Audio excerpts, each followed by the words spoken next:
जय Hind and hello guys, स्वागत है आपका आपके अपने यूट्यूब चैनल ज्ञानदेह होस्ट में। और इस वीडियो में मैं आपको बताने वाला हूं Indian navy SSR medical assistant recruitment 2026 online form के बारे में कि कैसे आपको ये फॉर्म फिलअप करना है।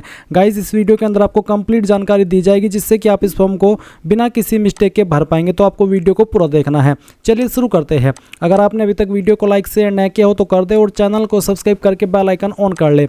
फिर जो लिंक वीडियो को डिस्क्रिप्शन में दिया इसको आप ओपन करेंगे, आपको जानने को मिलेगा कि ये वैकेंसी आपकी फरवरी 2027 बैच के लिए निकाली गई है। और गाइस, अगर आपको नहीं पता तो बता दूं कि जो आपकी एसएसआर मेडिकल असिस्टेंट की वैकेंसी है ये आपकी अभी भी परमानेंट है, यानी कि इसको अग्निवीर या फिर अग्निपथ स्कीम के अंदर नहीं रखा गया है। इसमें जैसे पहले आपका जॉब लगता था और फिर आप जितने ईयर की सर्विस देते थे वो सर्विस आप अभी भी दे सकते हैं। अगर मैं आपको बताऊं कि आप इसमें कितने टाइम तक सर्विस दे सकते हैं अगर आपका सिलेक्शन हो गया, तो गाइज इसमें अगर आपका सिलेक्शन हो गया तो आप यहाँ पर 20 ईयर की सर्विस दे पाएंगे। जी हाँ, आपने सही सुना। आप देख सकते हैं 23 पॉइंट है इसमें बोला the initial engagement is to subject to successful completion of training.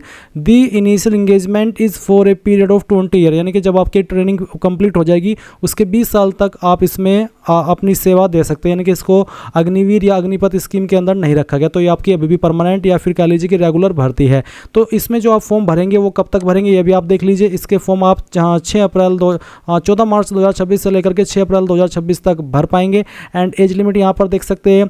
इसमें यहाँ पर फीस जो रखी गई है जनरल ओबीसी बेसिकली सभी कैटेगरी कैंडिडेट के लिए 550 है, बट इसमें 18% जीएसटी अलग से लगेगी, यानी कि टोटल आपको 649 रुपये पे करने होंगे। अप्लाई करने के लिए 12वीं पास की योग्यता आपसे मांगी गई है। सैलरी किस तरह से मिलेगी वो आप देख सकते हैं। किस तरह से आपका शॉर्ट लिस्टिंग ऑफ एप्लीकेशन रहेगा वो भी आप चेक कर सकते हैं। इसमें पीएसटी पीईटी में क्या क्या रहेगा वो आपको यहाँ पर जानकारी दी गई है। तो जब आप ये सभी जानकारी चेक कर ले और अगर आपने अभी तक इसमें अप्लाई नहीं किया तो गाइस कैसे आप अप्लाई करेंगे वो जान ले। आप इंपॉर्टेंट लिंक के सेक्शन में आएंगे और अप्लाई ऑनलाइन लिंक ओपन करेंगे। नाउ आपके सामने यहाँ पर कुछ ऐसा इंटरफेस आ जाएगा। यहाँ पर आ जाने के बाद में आपको रजिस्टर इसके ऊपर क्लिक करना है। देन आपके सामने कुछ ऐसा इंटरफेस आएगा। अब आप यहाँ पर आपकी ईमेल आईडी डालेंगे जो कि आप रजिस्टर करना चाहते हैं, अपना मोबाइल नंबर डालेंगे। फिर यहाँ पर आपको आपका नाम लिखना है, आपके 10th के सर्टिफिकेट के अकॉर्डिंग नेशनलिटी में आप इंडियन सेलेक्ट कर लेंगे। फिर एक कैप्चा कोड डालेंगे और उसके बाद में आप रजिस्टर इसके ऊपर क्लिक करेंगे। अब गाइज आगे बढ़ने से पहले मैं आपको यहाँ पर एक स्पेशल जानकारी देने वाला हूँ जो कि आपके लिए काफ़ी इंपॉर्टेंट होने वाली है, इसलिए आप इस पार्ट को बिल्कुल भी स्किप मत कीजिएगा। तो गाइज जैसे कि आप सब जानते हैं कि आपकी अग्निवीर एसएसआर एंड एमआर की जो वैकेंसी है वो आ चुकी है, आपके फॉर्म भरे जा रहे हैं। तो ऐसे में यहाँ पर आप देख रहे होंगे कि कहाँ से मैं कम समय के अंदर अपनी एग्जाम की प्रिपरेशन करूँ। तो गाइज मैं आपके लिए लेकर के आया हूँ अग्रवाल एग्जाम कार्ड की तरफ से अग्निवीर एसएसआर और अग्निवीर एमआर के लिए बेस्ट बुक जो कि आपकी हेल्प करेगी इस एग्जाम को क्रैक करने में। इसमें आप देख सकते हैं अग्निवीर एमआर में सामान्य ज्ञान, विज्ञान एवं गणित से जुड़े हुए आपके ऑनलाइन परीक्षा के सभी क्वेश्चंस दिए गए हैं। इसमें आपको बेस्ट प्रैक्टिस बुक के साथ साथ एकमात्र प्रैक्टिस सेट बुक जिसका अध्ययन करने से आप अपनी परीक्षा की तैयारी का 90% तक सही आकलन कर पाएंगे, इनके बिल्कुल एग्जैक्ट आकलन आप कर सकते हैं। इसमें आपके 40 प्रैक्टिस सेट्स मिलेंगे और उसका जो डेमो है वो आप यहाँ पर देख लीजिए कि किस तरह का कंटेंट बुक के अंदर रहने वाला है। इसी प्रकार से आप यहाँ पर जो आपकी एसएसआर की पोस्ट अगर आप इस पर भी अप्लाई किए हो तो आप इसमें भी इसकी बुक परचेज कर सकते हैं। इसमें आपको 25 मॉडल पेपर मिलेंगे और इसमें बहुत ही कम प्राइस के साथ में आप इसको परचेज कर सकते हैं। मैंने आपको बुक को बाय करने का लिंक दोनों को वीडियो को डिस्क्रिप्शन में दे रखा है, आप जाइए और बाय कर लीजिए। कोई भी इशू हो या फिर कोई भी सवाल डाउट हो तो आप कमेंट के माध्यम से पूछ लीजिएगा, जाइए और जल्दी से बाय कर लीजिए। इसके बाद आप यहाँ पर देखेंगे कि आपको बोला है you have successfully signed up और आपको कहा है कि हमने एक आपको कंफर्मेशन लिंक आपकी ईमेल के ऊपर सेंड कर दिया है आपकी ईमेल को वेरीफाई करने के लिए। तो आपको आपकी ईमेल चेक करनी है, उसमें आपको ईमेल देखने को मिल जाएगी। आप जैसे ही क्लिक करके ऊपर क्लिक करेंगे तो आपके सामने कुछ ऐसा इंटरफेस आएगा जहां पर बोला जाएगा कि आपकी ईमेल यहां पर सक्सेसफुली वेरीफाई हो चुकी है। अब आप आपका नंबर भी वेरीफाई कर लीजिए। इसके लिए यहां पर आपको ये कैप्चा कोड देखने को मिलेगा। आप ये कैप्चा कोड यहां पर डालेंगे और इसको डालने के बाद में आप यहां पर इसमें जनरेट ओटीपी इसके ऊपर क्लिक करेंगे। इसके ऊपर क्लिक करने के बाद में गाइज जो आपने नंबर रजिस्टर किया हुआ है उसके ऊपर एक ओटीपी जाएगा जो कि आपको यहाँ पर डाल करके वेरीफाई करना है। तो देख लीजिए आपके सामने कुछ ऐसा इंटरफेस आ चुका है। अब जो ओटीपी आपको मिला है आपके नंबर के ऊपर वो ओटीपी आप यहाँ पर डाल दीजिए। मैं आपको लाइव दिखा रहा हूँ कर करके ताकि कोई भी आपको ये न लगे कि मैंने कोई स्टेप मिस कर दिया है और आपके सामने वो स्टेप नहीं आ रहा है या फिर आप उसमें प्रॉब्लम फेस कर रहे हैं। तो मैं यहाँ पर ये ओटीपी डालता हूँ।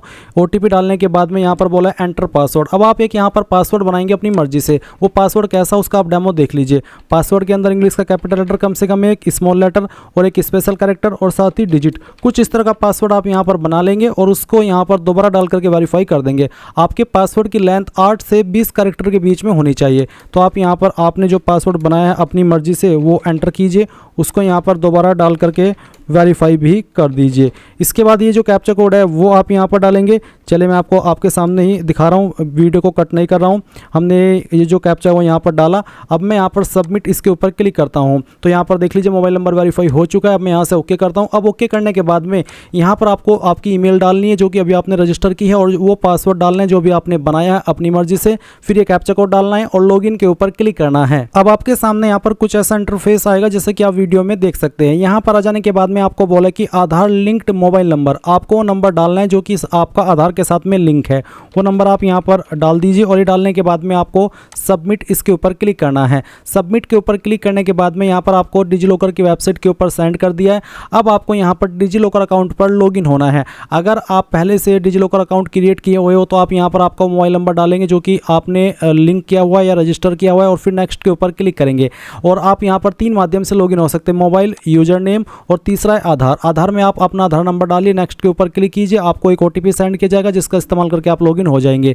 बट गाइस अगर आपका डिजिलॉकर अकाउंट नहीं बना हुआ है तो नीचे आपको साइन अप का लिंक भी देखने को मिल रहा है। आप साइन अप इसके ऊपर क्लिक कीजिए, अपना आधार नंबर डालिए, नेक्स्ट के ऊपर क्लिक कीजिए और जैसे जैसे यहाँ पर डिटेल्स मांगी जाए जो कि 2-4 डिटेल्स आपको देनी है वो डाल करके आपका जो अकाउंट है डिजिलॉकर की वेबसाइट के ऊपर वो क्रिएट कर लीजिए। मेरा अकाउंट पहले से बना हुआ इसलिए मैं यहाँ पर लॉगिन कर लेता हूँ। जैसे ही आप यहाँ पर आपका रजिस्टर्ड मोबाइल नंबर और फिर अपना जो पासवर्ड आपने बनाया था 6 डिजिट पिन वो डालेंगे तो आपको OTP सेंड किया जाएगा आपकी ईमेल और आपके नंबर पर। वो OTP आप यहाँ पर डाल करके सबमिट कर दे और जैसे आप सबमिट करेंगे तो गाइज यहाँ पर आपके सामने कुछ ऐसा इंटरफेस आ जाएगा। अब आपको यहाँ पर अपने डॉक्यूमेंट्स की परमिशन देनी है तो आप यहाँ पर इनके ऊपर इस तरह से टिक कर दीजिए। जैसे कि यहाँ पर डोमिसाइल सर्टिफिकेट, आधार कार्ड भी एक्सेस हो सकता है मेरा, 10वीं की मार्कशीट, 12वीं की मार्कशीट, मैंने सभी को यहाँ पर परमिशन दे दी है। अब मैं अलाउ इसके ऊपर क्लिक करता हूँ। अब जो आपकी इन्फॉर्मेशन है वो आपकी डिजिलॉकर से फैच कर ली जाएगी। तो चलिए अब आप यहाँ पर क्या करेंगे, थोड़ा सा वेट कर लीजिएगा, आपको बैक नहीं करना है। अगर आपने बैक कर दिया तो फिर प्रॉब्लम हो जाएगी, आपको यहाँ पर ऑटोमेटिकली इसको रिडायरेक्ट होने देना है। इसके बाद गाइज आप यहाँ पर देखेंगे डोमिसाइल स्टेट, मेरी जो डोमिसाइल स्टेट है वो ऑटोमेटिकली डिजिलॉकर से फैच कर ली गई है। इसी के साथ यहाँ पर आधार नंबर भी आ चुका है। अब आपको अल्टरनेट मोबाइल नंबर के अंदर जो आप सेकंड फ़ोन नंबर यूज करते हैं वो आप यहाँ पर डाल दीजिए। साथ ही आप यहाँ पर जो आपकी डेट ऑफ बर्थ है वो भी देख सकते हैं। एंड इसके बाद में यहाँ पर आपको ये बोला है कि जो आपका डेट ऑफ बर्थ है वो 1 मई 2005 से लेकर के 31 अक्टूबर 2009 के बीच में होना चाहिए। तो इसके अकॉर्डिंग आप यहाँ पर जो आपकी DOB है वो सेलेक्ट कर लेंगे। बेसिकली वैसे तो मैं इसमें एलिजिबल नहीं हूँ एज के अकॉर्डिंग अप्लाई करने के लिए, बट यहाँ पर क्योंकि मैं ये फॉर्म बना रहा हूँ आपको फॉर्म फिल करने के बारे में बताने के लिए, तो मैं यहाँ पर इस तरह से एक वैसे ही DOB सेलेक्ट कर लेता हूँ ताकि आपको पूरा प्रोसेस बता पाऊँ कि कैसे आपको फॉर्म को भरना है। अब आपको नीचे देखने को मिलेगा click here for age limit details. तो एज लिमिट डिटेल्स यहाँ पर आपको बेसिकली पता ही है, आप देख सकते हैं कि कौन सी कैटेगरी के लिए क्या DOB यहाँ पर रखी गई है। तो आप देख सकते हैं NCC कैंडिडेट के लिए कितनी छूट है या फिर बाकी स्पॉन्सर कैंडिडेट के लिए क्या छूट है वो यहाँ पर मेंशन की गई। तो आप अंडरस्टूड इसके ऊपर क्लिक कर दीजिए। इसके बाद आप यहाँ पर नीचे देखेंगे special category, NCC candidate, sponsored candidate. अगर आपकी इनमें से कोई कैटेगरी है तो उसको टिक कर दे, नहीं तो ऐसे ही बॉक्स को अनटिक रहने दे। नाउ गाइज आप यहाँ पर देखेंगे फर्स्ट नेम, तो जो आपका फर्स्ट नेम है वो पहले यहाँ पर डाल देना है। फर्स्ट नेम डालने के बाद में मिडिल नेम डालेंगे, नहीं या तो खाली छोड़ देंगे और फिर जो आपका लास्ट नेम है वो भी आप यहाँ पर भर देंगे। ये भरने के बाद में आप देखेंगे पेरेंट्स नेम, पेरेंट्स नेम के अंदर आपका जो पिताजी का नाम है वो आप यहाँ पर डाल दीजिए। गार्जियन नेम के अंदर कोई अगर आपके अभिभावक है जैसे कि माता पिता, भाई बहन, चाचा चाची जो भी है वो आप लिख दीजिए, नहीं तो आप इसको चाहे तो ऑप्शन को खाली छोड़ सकते हैं। आपको यहाँ पर मेल के जेंडर में बोला है कि सिर्फ मेल कैंडिडेट इसमें अप्लाई करने के लिए एलिजिबल है। अब आपको आइडेंटिफिकेशन मार्क फर्स्ट के ऊपर के अंदर वो चीज़ डालनी है जो कि आपकी बॉडी के ऊपर है, जैसे कि बर्थ मार्क होता है, जलने का निशान, कटने का मार्क या कोई भी ऐसा निशान जो कि परमानेंट मार्क हो। अगर आपकी बॉडी के ऊपर ढूंढने के बाद भी सिर्फ एक ही मार्क या कोई भी मार्क नहीं मिलता तो पहले में तो आपने मार्क भर दिया, बट यहाँ पर 2 मार्क आपको ऐसे देने हैं जो कि आपकी बॉडी के ऊपर हो। प्राइवेट कैंडिडेट जगह पर जो मार्क्स होते हैं उसके बारे में मेंशन मत करिएगा, क्योंकि ये टाइम आने पर आपका चेक भी किया जाएगा। या फिर लिख भी सकते हैं, अगर आपको नॉर्मल जगह पर नहीं मिल रहा है ऐसा मार्क जिससे आपकी बॉडी की पहचान होती है, तो अगर एक ही मार्क मिल रहा है तो एक मार्क लिख दीजिए और दूसरे मार्क के अंदर आप यहाँ पर नो मार्क लिख दीजिए, क्योंकि आपकी बॉडी के ऊपर दूसरा ऐसा निशान है नहीं। उसके बाद मैरिटल स्टेटस में आप यहाँ पर अनमैरिड सेलेक्ट कर लेंगे। अब आपको यहाँ पर जो आपका फोटोग्राफ है वो अपलोड करना है। इसमें गाइज आपके फोटो का साइज 100 KB से कम रहना चाहिए और JPEG, JPG या फिर PNG के फॉर्मेट में चल जाएगा। इनमें से कोई भी फॉर्मेट में अगर आपका फोटो है तो वो यहाँ पर चल जाएगा, कोई इशू नहीं आएगा। अब आपके मन में सवाल होगा कि फोटो किस तरह का होना चाहिए, तो चलिए इस फोटो के बारे में यहाँ पर जानकारी आप समझ लीजिए। आपको यहाँ पर बोला है कि आपका जो फोटो है वो टेकन नोट बिफोर मार्च 26, यानी कि जो मार्च 26 है उसके बाद का ही होना चाहिए, उसके पहले का नहीं होना चाहिए, ऐसा उन्होंने बोला है। बट अगर आपका फोटो 1-2 महीने पुराना भी है तो भी कोई इशू नहीं होगा, चल जाएगा। साथ ही आपको यहाँ पर बोला है कि जो आपका फोटो है उसमें बोला है कि photograph is to be taken with candidate holding a black slate, यानी कि कैंडिडेट ने एक ब्लैक स्लेट को होल्ड किया हो अपनी चेस्ट के सामने और उसके ऊपर उसने उसका नाम लिखा हो और डेट ऑफ फोटोग्राफ लिखी हो, जो कि clearly written on it with white chalk in capital letter, यानी कि जो चौक होती है वाइट वाली उसमें आपको कैपिटल लेटर में आपका नाम और किस डेट में आपने फोटो को लिया है वो यहाँ पर लिखनी है और अपनी चेस्ट के सामने पकड़ना है। ये चीज़ अगर आपके पास स्लेट अवेलेबल नहीं हो पा रही है तो आप एडिट करके भी कर सकते हैं। आप अपनी चेस्ट के सामने एक ब्लैक चीज़ एडिट कर लेना और उसके ऊपर आपका नाम और जो आपकी डेट है, किस डेट में आपने फोटो एडिट किया या फिर फोटो बनाया है वो डेट डाल देना। और वो डेट आपकी ज़्यादा पुरानी नहीं होनी चाहिए, जिस दिन आप फॉर्म भर रहे हो उसी दिन की डेट इस पर लिख दीजिएगा। इसके बाद गाइज आप यहाँ पर वो फोटो अपलोड करेंगे तो आप चूज फाइल इसके ऊपर क्लिक कीजिए और जहाँ पर भी आपका फोटो है, जो फोटो यहाँ पर आपको बनाने को बोला गया है, जैसे कि यहाँ पर मैं डेमो के लिए आपको फोटो दिखाई देता हूँ कि किस तरह का फोटो चलेगा। मैं इस फाइल को सेलेक्ट करता हूँ, ओपन करता हूँ, इस तरह का फोटो ही आपको यहाँ पर अपलोड करना है। उसके बाद आप सिग्नेचर अपलोड करेंगे। सिग्नेचर का साइज 50 KB से कम होना चाहिए, तो आप यहाँ पर चूज फाइल इसके ऊपर क्लिक करेंगे। जहाँ पर आपका सिग्नेचर है वो फाइल आपको यहाँ पर सेलेक्ट कर लेनी है, फिर इसको ओपन करना है। उसके बाद में आपको डोमिसाइल प्रूफ में जो आपका निवास प्रमाण पत्र है वो अपलोड करना है। अब क्योंकि ये सेंट्रल गवर्नमेंट की भर्ती है तो गाइज यहाँ पर आपको बेसिकली जो निवास प्रमाण पत्र है ज़्यादा पुराना नहीं अपलोड करना। 3 साल से ज़्यादा पुराना अगर निवास प्रमाण पत्र होता है तो इशू हो जाता है, तो ज़्यादा पुराना नहीं होना चाहिए। आप डोमिसाइल प्रूफ अपलोड कर देंगे, इनमें भी आपका कोई भी फॉर्मेट चल जाएगा। तो आप यहाँ पर चूज फाइल इसके ऊपर क्लिक कीजिए और जहाँ पर भी आपका डोमिसाइल है वो आपको यहाँ पर सेलेक्ट कर लेना है। तो मैं इस फाइल को सिलेक्ट कर लेता हूँ। डेमो के लिए मैं यहाँ पर ये फॉर्म भर कर दिखा रहा हूँ। आप यहाँ पर ओपन करेंगे। अब आपको यहाँ पर नीचे सेव एंड प्रोसीड इसके ऊपर क्लिक करना है। नाउ आपके सामने एडिशनल इन्फॉर्मेशन का सेक्शन आ चुका है। तो यहाँ पर गाइज आपको हाईएस्ट क्वालिफिकेशन सेलेक्ट कर लेनी है, जो कि आपकी 10वीं है, 12वीं है, डिप्लोमा है, ग्रेजुएशन है, पोस्ट ग्रेजुएशन है, जो भी है वो आप सेलेक्ट कर लीजिए। मैं सीनियर सेकेंडरी सेलेक्ट कर लेता हूँ, यानी कि 12वीं। फिर आपको बताना है कि जो आपका 12th क्वालिफिकेशन है वो आपने कंप्लीट कर लिया, फिर अभी आप उसको कर रहे हैं। तो मैं यहाँ पर कंप्लीट सेलेक्ट कर लेता हूँ। आपको ये बोला है कि जो आपकी 12वीं है वो आपकी फिजिक्स, केमिस्ट्री, बायोलॉजी के साथ में होनी चाहिए और टोटल मिलाकर के 50% हो और साथ ही प्रत्येक सब्जेक्ट के अंदर भी 40 नंबर होने चाहिए। फिर पूछा कि आप एक स्पॉन्सर्ड कैंडिडेट है SSR के लिए, अगर हाँ तो यस, नहीं तो आप नो करेंगे। इसके बाद डिक्लेरेशन पर टिक कर देंगे। फिर आपसे पूछा कि आपके पास NCC सर्टिफिकेट है, अगर है तो यस, नहीं तो आप नो करेंगे। क्या आपको स्विमिंग आती है, अगर आती है तो यस, नहीं तो आप नो कर दीजिएगा। फिर आप सेव एंड प्रोसीड इसके ऊपर क्लिक करके यहाँ से ओके कर देंगे। अब आपको गाइज यहाँ पर आपका जो लाइव फोटो है वो लेना है। चलिए मैं यहाँ पर लाइव फोटो आपको लेकर के दिखाता हूँ। आप यहाँ पर 3-4 फोटो अलग अलग लाइव कैप्चर कर लेंगे। जैसे कि यहाँ पर मैं कैप्चर करके दिखाता हूँ। आपको आपका लाइव फोटो इस तरह से कैप्चर करना है, फिर आपको दूसरा कैप्चर करना है, फिर तीसरा, फिर फोर्थ। इस तरह से 4 फोटो आप अलग अलग एंगल से थोड़ा इधर उधर देख करके कैप्चर कर लीजिएगा। उसके बाद वैलिडेट एंड सेव इसके ऊपर क्लिक करेंगे। ये फोटो आपका यहाँ पर इस तरह से सेव होगा। अब आप नेक्स्ट इसके ऊपर क्लिक कर देंगे। नाउ आपके सामने कम्युनिकेशन डिटेल यानी कि आपके एड्रेस की इन्फॉर्मेशन आ चुकी है। तो पहले आप आपका कोरस्पोंडेंस एड्रेस यानी कि प्रेजेंट एड्रेस फिल करेंगे। तो एड्रेस लाइन फर्स्ट और 2 के अंदर जो भी आपका एड्रेस है थोड़ा थोड़ा पार्ट आपके एड्रेस का डाल दीजिए। कुछ पार्ट एड्रेस लाइन फर्स्ट में और कुछ पार्ट एड्रेस लाइन 2 में। एंड देन जो आपकी स्टेट है वो आप यहाँ पर सेलेक्ट कर लेंगे। फिर आपकी डिस्ट्रिक्ट आप सेलेक्ट कर लेंगे। एंड देन ब्लॉक आपका क्या है, तो जो भी आपका ब्लॉक है वो डाल दीजिए। नहीं है तो आप खाली छोड़ सकते हैं इस वाले ऑप्शन को। फिर नज़दीकी पुलिस स्टेशन कौन सा है वो भी आप डाल देंगे। एंड देन जो आपका पिन कोड है वो भी आप यहाँ पर भर देंगे। नीचे पूछा कि क्या आपका प्रेजेंट एड्रेस और परमानेंट एड्रेस सेम है। अगर सेम है, अलग अलग नहीं है, तो आप इस बॉक्स को टिक कर देना। अगर अलग अलग है तो अनटिक करके अलग से नीचे अपना परमानेंट एड्रेस फिल कर देना। फिर आप नीचे सेव एंड प्रोसीड इसके ऊपर क्लिक करेंगे। करेंगे। अब आपके सामने यहाँ पर 10th की डिटेल फिल करने का ऑप्शन आ चुका है। तो आप 10वीं की जानकारी भरेंगे, जैसे कि यहाँ पर सब्जेक्ट नेम इंग्लिश है, तो इंग्लिश में मैक्सिमम मार्क्स क्या थे वो आपको यहाँ पर एंटर कर देने।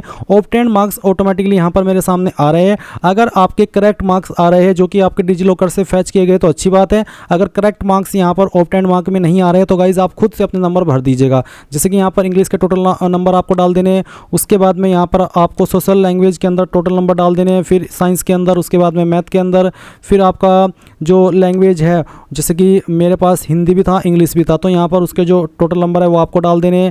इसी के साथ यहाँ पर एनी अदर सब्जेक्ट, अगर कोई अन्य सब्जेक्ट था तो उसके नंबर भी आप यहाँ पर भर देंगे, और फिर कितने कितने नंबर आए थे वो आप यहाँ पर ऑब्टेन्ड मार्क्स में डाल देंगे।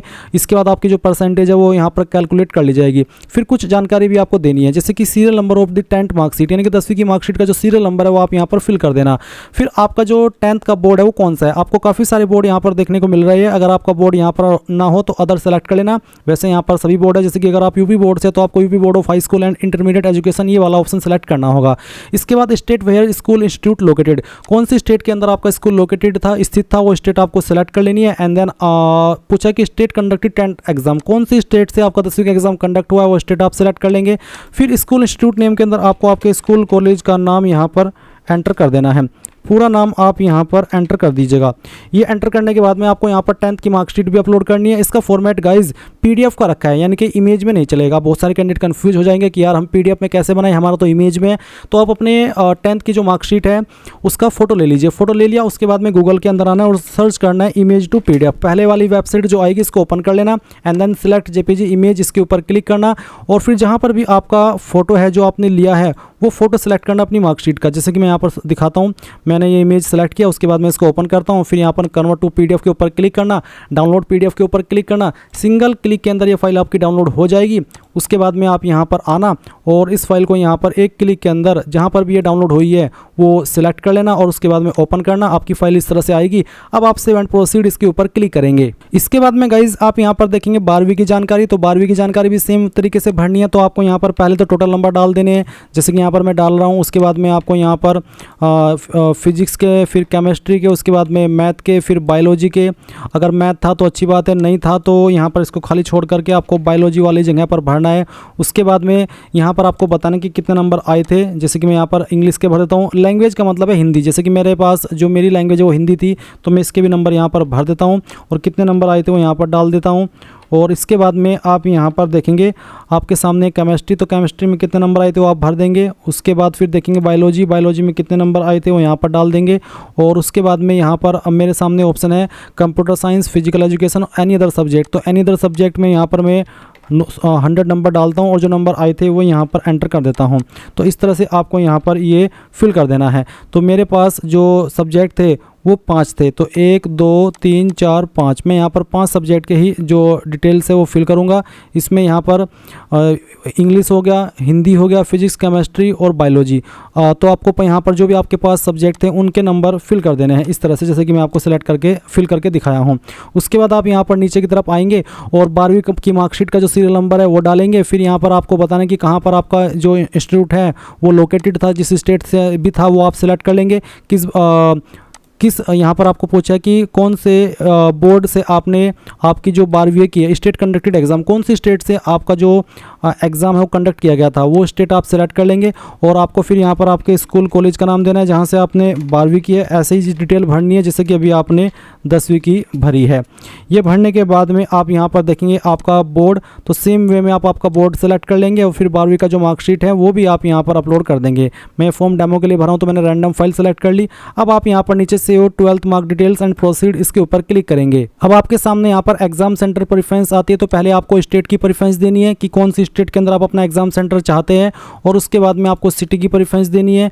एंड देन फिर यहाँ पर आपको सेकंड चॉइस देनी है स्टेट की, जिस स्टेट के अंदर आप अपना एग्जाम सेंटर चाहते हैं, और उसके बाद में आपको यहाँ पर सिटी की प्रेफरेंस देनी है। और फिर आपको यहाँ पर थर्ड चॉइस देनी है स्टेट की, और स्टेट की चॉइस देने के बाद में आप यहाँ पर सिटी की प्रेफरेंस देंगे। उसके बाद सेव एंड प्रोसीड इसके ऊपर क्लिक करके यहाँ से ओके कर देंगे। अब आपको यहाँ पर वार्निंग देखने को मिल रही है, name mismatch found between the data you gave and from Aadhaar card. जो मेरा नाम मैंने आधार कार्ड के अंदर रखा है वो नाम अलग है और जो मैंने फॉर्म के अंदर भरा है वो अलग है। तो अगर ऐसा कुछ आपके सामने आ रहा है तो आपको बोला कि please update the details in personal detail, तो ये ऑप्शनल है। अगर आप इसको अपडेट करना चाहे तो कर लीजिए, अगर कुछ ऐसा हो रहा है, नहीं तो आपको कोई प्रॉब्लम फेस करने की आवश्यकता नहीं है। बट अगर आपका जानबूझ करके गलती हुआ है तो आप इसको कर ले, अगर जानबूझ करके नहीं हुआ है, अलग अलग है ही आपके आधार कार्ड के अंदर और आपके जो नाम यहाँ पर दिया है उसके अंदर, तो गाइज आप उसको सही कर लेंगे। उसके बाद आप यहाँ पर टिक करेंगे और सेव एंड सबमिट एप्लीकेशन इसके ऊपर क्लिक करेंगे और यहाँ से ओके कर देंगे। अब आपके सामने यहाँ पर पेमेंट डिटेल का सेक्शन आ चुका है, तो आप क्या करेंगे, यहाँ पर पेमेंट ऑप्शन में SBI ई-पे सेलेक्ट करके पे नाउ इसके ऊपर क्लिक करेंगे। इसमें आपकी फीस 550 है और 18% GST, जिसको मिलाकर के टोटल आपको 649 रुपये पे करने पड़ रहे हैं। अब आप यहाँ पर आपकी फीस डेबिट कार्ड, बैंकिंग जिसमें कि नेट बैंकिंग और UPI, इनमें से जिस माध्यम का इस्तेमाल करके जमा करना चाहे कर सकते हैं।